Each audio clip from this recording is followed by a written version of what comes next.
नमस्ते दोस्तों, प्यारे अभिभावक गणों एवं साथ ही छात्र छात्राओं। बहुत समय से ऑनलाइन आने की कोशिश कर रहा हूं मैं।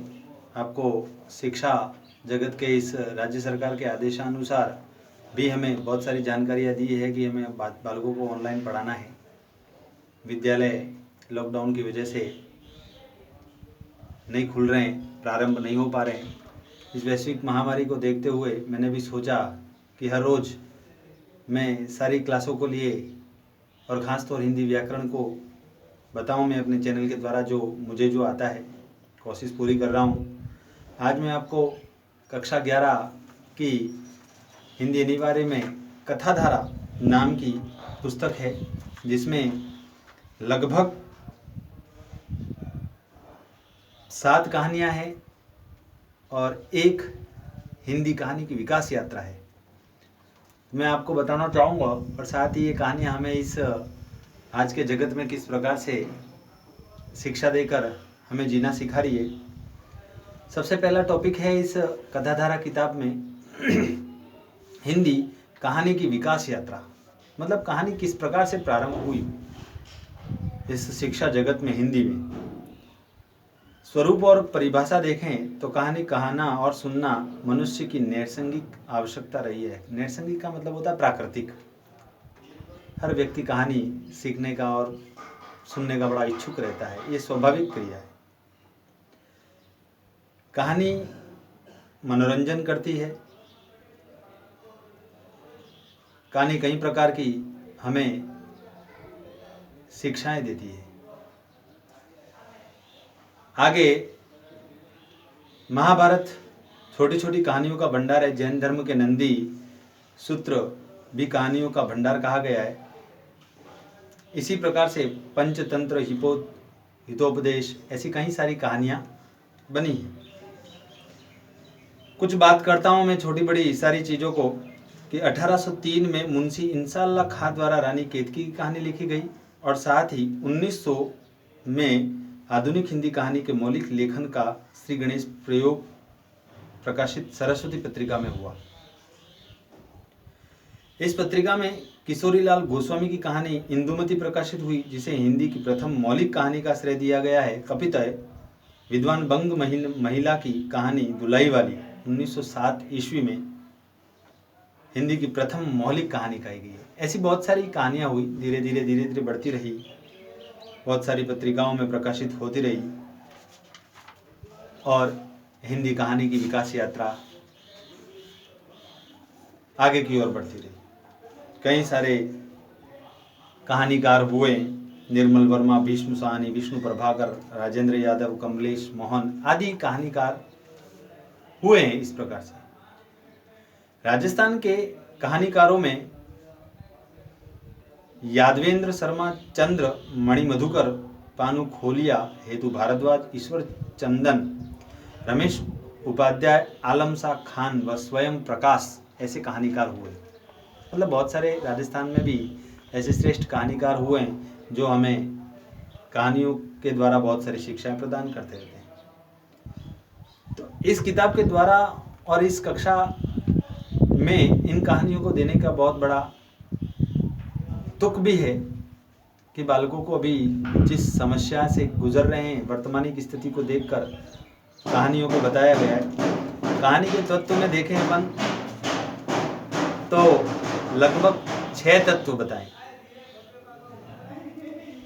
ये विषय वस्तु अथवा कथानक, चरित्र, संवाद, भाषा शैली, वातावरण और उद्देश्य, ये 6 प्रकार के कहानी के तत्व हैं। कथानक विषय वस्तु को देखें तो किस कहानी को किस मोड़ में ले जाना, उसका कोई अवश्य कोई घटनाक्रम होना चाहिए। वर्णित कथा को कथानक, घटनाओं को समूह को कथानक का रूप दिया गया है और उन्हें ही कथानक कहते हैं। कथानक किसी भी कहानी की आत्मा कहलाती है, तभी उस कहानी में रोचकता आएगी। चरित्र दूसरा तत्व देखें, उसमें चरित्र था पात्र। हर पात्र को किस चरित्र के द्वारा सजीव किया गया है ताकि उस कहानी का संचालन होगा। संवाद उसमें लघु हो, अच्छा हो, श्रेष्ठ हो और समझने वाला हो, क्योंकि संवाद कहानी का अंग कहलाता है। भाषा शैली ऐसी होनी चाहिए कि मूल संवेदना उस तक पहुंच जाए। जो भाषा है वो श्रोताओं तक, पाठकों तक आसानी से समझ में आ जाए और उनके हृदय में भाव विभोर हो जाए। माधुर्य, ओज और आदि गुणों से युक्त हो भाषा। तीसरा, वातावरण। उस कहानी के अनुसार उसका वातावरण किस प्रकार, किन परिस्थितियों में चित्रण किया गया, कौन सी घटनाओं, घटित कहानियों को ले लिया गया है। सफल कहानी के लिए देश, काल, प्रकृति, परिवेश आदि का प्रभाव सृष्टि के लिए अनिवार्य तत्व के रूप में स्वीकार किया जाता है। और अंतिम तत्व, उद्देश्य। कहानी लिखने के पीछे क्या उद्देश्य है?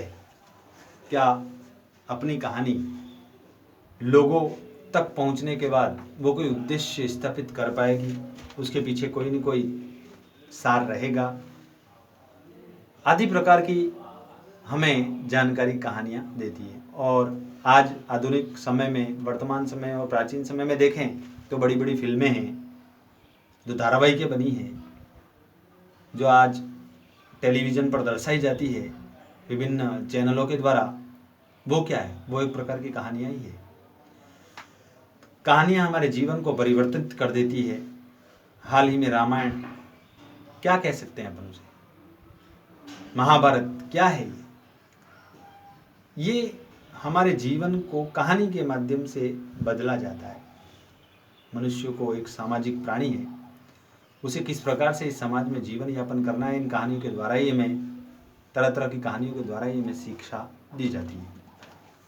तो चलता हूँ मैं प्रथम कहानी की ओर, जो कथाधारा में दे रखी है, बड़े घर की बेटी, जिसको महान कहानीकार और उपन्यास सम्राट प्रेमचंद जी ने लिखी है। बहुत ही अच्छे और प्यारे लेखक हैं। मैं लेखक का परिचय नहीं दूंगा, लेकिन उनको दुनिया का अनमोल रत्न उर्दू में प्रकाशित जो कहानी थी उनकी पहली, 1907 में लिखी थी उन्होंने। हिंदी की पहली कहानी पंच परमेश्वर थी, जो सन 1916 में प्रकाशित हुई, वो आपकी ही थी। सोजे वतन, समर यात्रा आदि इस प्रकार की कहानियाँ आपने लिखी। जो आज हम कहानी पढ़ने जा रहे हैं, बड़े घर की बेटी, उसमें एक बहू का क्या कर्तव्य रहता है, किस प्रकार से आज समाज में एकात्मक परिवार हो गया है, संयुक्त परिवार नहीं है। प्राचीन समय हमारा ऐसा था, जिस समय, इस कहानी का सार बता रहा हूँ मैं आपको, जिस समय संयुक्त परिवार रहा करता था, समाज एक साथ में बैठता था, एक पिता की 4-4 संतानें, शादी होने के बाद चारों परिवार साथ में रहते थे, उस संयुक्त परिवार के अंतर्गत आता था, मिल बांट कर प्रेम से सब काम करते थे। लेकिन धीरे धीरे समय के बदलाव के अनुसार हर व्यक्ति स्वतंत्र हो गया है और अपने आप में एकात्मक परिवार में, मतलब पति पत्नी और अपने बच्चों के साथ में रहना पसंद करते हैं। उसी को देखते हुए ये कहानी लिखी। एक ऐसे परिवार की कहानी है जिसमें 2 भाई हैं, पिता है, दोनों भाई की शादी हो चुकी है, परिवार रहता है, एक भाई बाहर रहता है, एक भाई घर की देखरेख में कार्य करता रहता है। तो इस कहानी का मूल जो है, बहू के कर्तव्य, उसकी जिम्मेदारियों के बारे में चर्चा की गई है।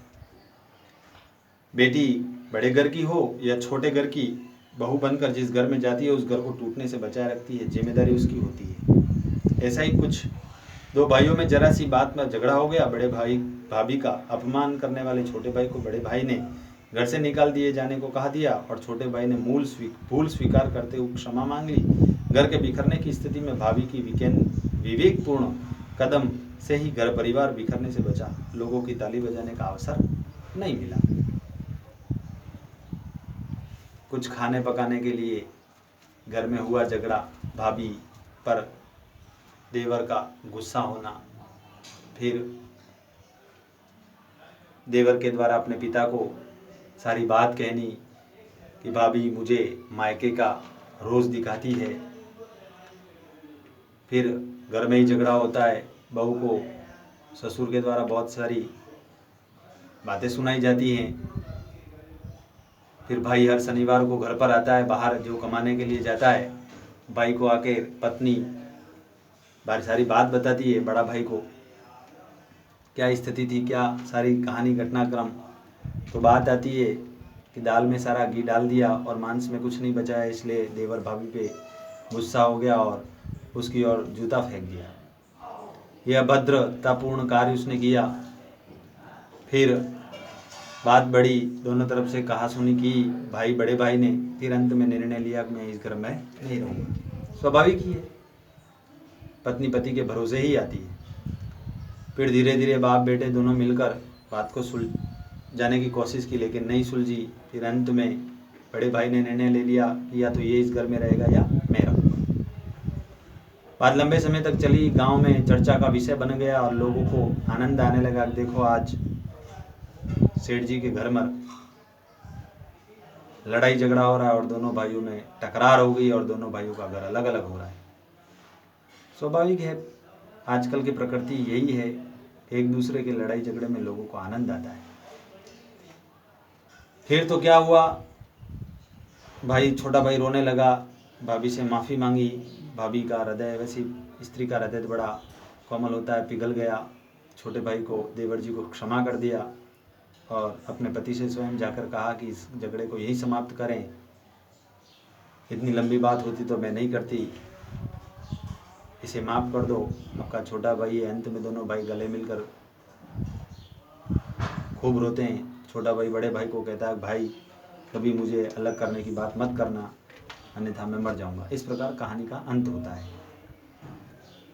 ये कहानी आज के जीवन में हमें इसीलिए बताइए कि घर में जो भी लड़ाई झगड़े हो तो घर के द्वारा ही निपटा देने चाहिए। हमें दूसरों लोगों के आनंद का उद्देश्य नहीं बनना है। दूसरे हमें देखकर तालियां बजाए, ऐसा काम अपन नहीं करें तो बढ़िया वाली बात है। यही कहानी का मूल भाव है। कहानियाँ बहुत सारी है, लेकिन ये कहानी हमें क्यों दी और 11वीं कक्षा में ही क्यों दी, इसके पीछे कारण है। सरकार ने ऐसे वैसे कहानियाँ बनाकर नहीं दी है। इसके पीछे यही कारण है कि जो आज सामाजिक परिवेश में जो परिवार टूट रहे हैं, वो परिवार टूटे नहीं, किसी के बहकावे में ना आए, सामंजस्य मिलाकर काम किया करें। ऐसे ही भावों के द्वारा राज्य सरकार ने कथाधारा के रूप में अनिवार्य विषय में ये कहानी रखी गई है। तो आज आपके लिए इतना ही। बड़े घर की बेटी बनकर ही अपना परिवार संजो कर रखें, परिवार टूटने से बचाएं, ऐसी ही हमें जानकारी मिलती है। लॉकडाउन का समय है और इस लॉकडाउन में ये कहानी बड़ी कारगर सिद्ध होती है। धन्यवाद। जय हिंद, जय भारत। पुनः मैं आपसे निवेदन करूँगा, आप इस चैनल पर नए हैं तो सब्सक्राइब करें, लाइक करें, शेयर करें और जो भी अच्छी और बुरी बात आपको, जो भी मन के भाव जो लगें, वो इसके कमेंट्स में अवश्य लिखें। हर रोज़ मैं आपको इसी प्रकार की हिंदी की कहानियों के साथ साथ में हिंदी व्याकरण से भी रूबरू करवाऊँगा। आप मेरे चैनल को हमेशा देखते रहें। जय हिंद, जय भारत।